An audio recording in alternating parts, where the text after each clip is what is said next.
responsáveis por esses problemas. Vai lá, Constantino.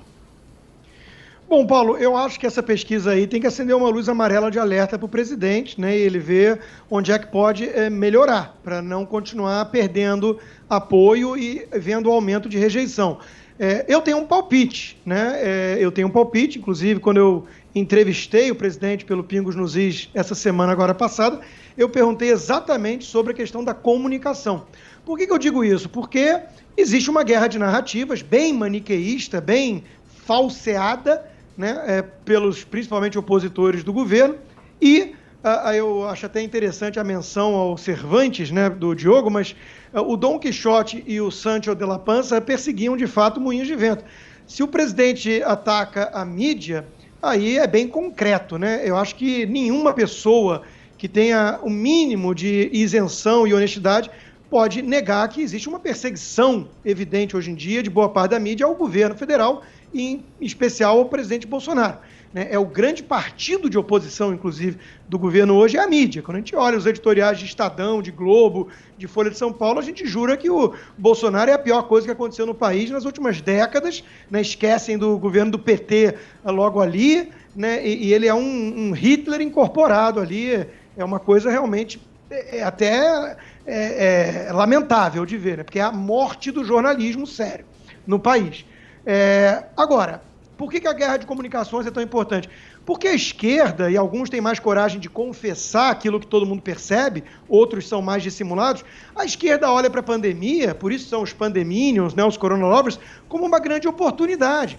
A Jane Fonda, a atriz de extrema esquerda nos Estados Unidos, ela confessou, né, que foi um presente de Deus, e o resultado está aí. Né, conseguiram tirar o Trump.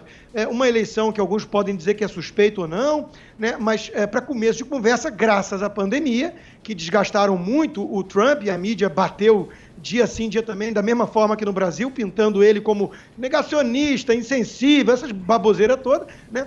Vamos lembrar que, graças à pandemia, autorizaram, em alguns estados, inclusive, contra a Constituição local, né, um voto de dezenas de milhões, um voto maciço por correio, que é óbvio que aumenta o risco de fraude. Né? E foi isso que, sem dúvida nenhuma, explica a derrota do Trump. Então, após o resultado nos Estados Unidos, a esquerda brasileira ficou mais ouriçada e empolgada ainda.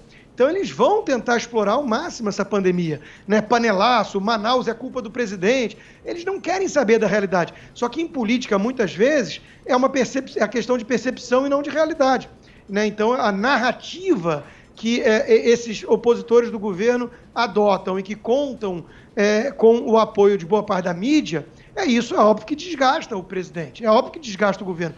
Além disso, as reformas todas ficaram travadas, a gente sabe hoje o verdadeiro culpado, né? O Rodrigo Maia boicotou essa agenda toda e hoje está aí revelando sua verdadeira faceta, né? Acusa o presidente de tudo, igualzinho ao Dória e companhia, e está ao lado do PT, né? O seu candidato para comandar a Câmara, o Baleia Rossi, é um candidato que é apoiado pelo PT e que diz que nós precisamos agora nos unir porque estamos numa encruzilhada contra aqueles que só têm projeto de poder e não de país. Então, o projeto de país dessa turma envolve os petistas. Né? Que projeto de país é esse? A gente tem todo o direito de perguntar. Né? E ele fala também para se livrar de décadas, os últimos anos todos de atraso e tudo, que era justamente o governo do PT. Então, é tudo muito incoerente, mostra que tem alguns que só têm projeto de poder.